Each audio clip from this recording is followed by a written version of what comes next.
सत्यभामा बोली, महाराज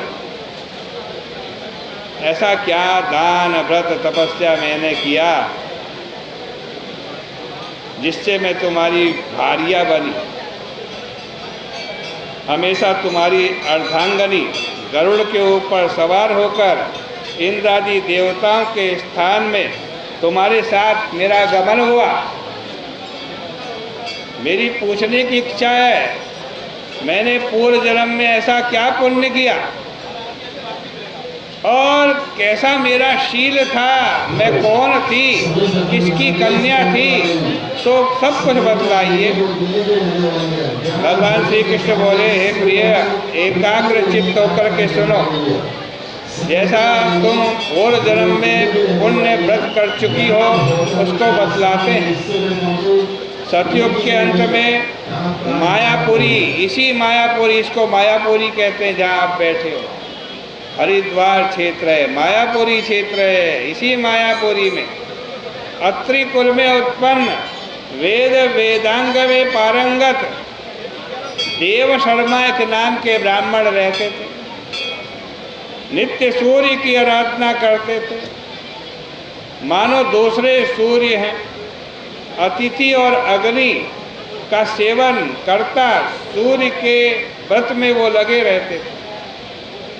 उनकी बड़ी आयु में एक गुणवती नाम की कन्या हुई।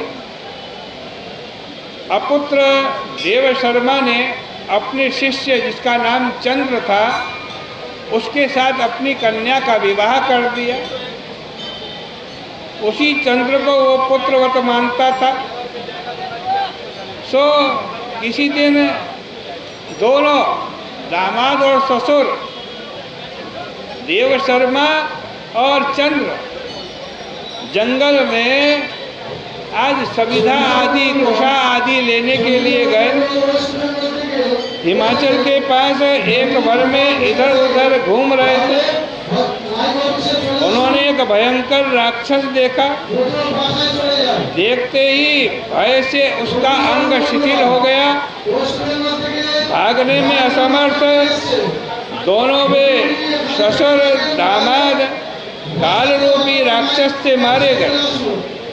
फिर वे दोनों अपनी धर्मशीलता से उस क्षेत्र के प्रभाव से हमारे समीपवर्ती दूतों द्वारा वैकुंठ को प्राप्त कराए गए, क्योंकि जीवन पर्यंत उन्होंने सूर्य की पूजा की थी, जिससे हम प्रसन्न हुए थे।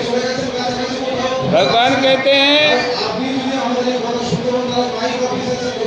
शैव, सौर, गणेश, शक्ति, वैष्णव, जो भी इनके भक्त हैं, चाहे शंकर जी का भक्त हो, चाहे सूर्य नारायण का भक्त हो, चाहे गणेश जी का भक्त हो, चाहे देवी का भक्त हो, चाहे विष्णु भगवान का भक्त हो, भगवान कहते हैं सब मुझको ही प्राप्त होते।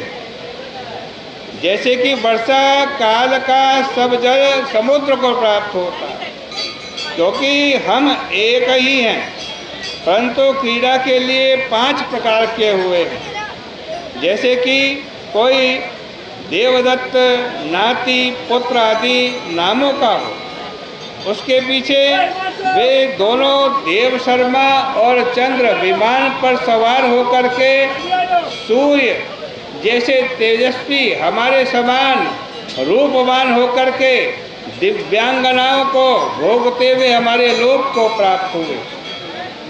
उसके बाद राक्षस द्वारा मारे गए पिता और पति की बात को सुनकर गुणवती को बड़ा संताप हुआ। अब गुणवती रोदन करती हुई बोली, हाँ नाथ, हाँ पिता, मुझे छोड़कर के किधर चले गए? तुम बिना तुम्हारे बोलो मैं क्या करूं? अब घर में बेटी दरिद्रा मलिन मुझको वस्त्र और भोजन कौन देगा? कौन मेरा पालन करेगा? भाग्य, सुख, आशा जीवन से रहित मैं किसकी शरण में जाऊं जो मेरा दुख दूर करे? क्या करूं? किधर जाऊं? किधर बैठूं? कैसे सुखी हों? हाँ विधाता, इस वक्त मैं अज्ञानी, मैं मरती हूँ, कैसे जीऊँगी।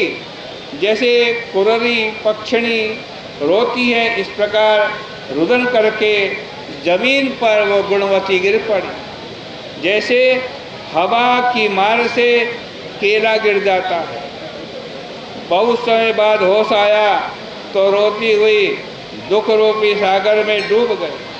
शुभ कर्म करने वाली उस गुणवती ने घर का सब सामान बेचकर यथाशक्ति पिता और पति की पारलौकिक क्रिया को किया। फिर विष्णु भक्ति तथा सत्य सोच में तत्पर होकर गुणवती आज उसी में रही और उसने जन्म से मरण तक 2 व्रत किए, 2 व्रत। एक तो एकादशी का व्रत, दूसरा कार्तिक का व्रत। भगवान श्री कृष्ण बोले, हे सत्यभामा, ये दोनों व्रत मुझे बड़े प्रिय हैं। ये मुक्ति, पुण्य, पुत्र और संपत्ति देने वाले हैं। कार्तिक में तुला के सूर्य में जो प्रातःकाल में स्नान करते हैं, वे महापातकी भी क्यों ना हो, वो मुक्त हो जाते हैं। और जो मनुष्य आज कार्तिक में स्नान, जागरण, दीप, तुलसी वन पालन करते हैं, वे विष्णु जी की मूर्ति हैं। तथा जो विष्णु मंदिर का मार्जन करते हैं, स्वस्ति वाचन वहाँ पर करते हैं, विष्णु भगवान का पूजन करते हैं, वे जीवन मुक्त हैं।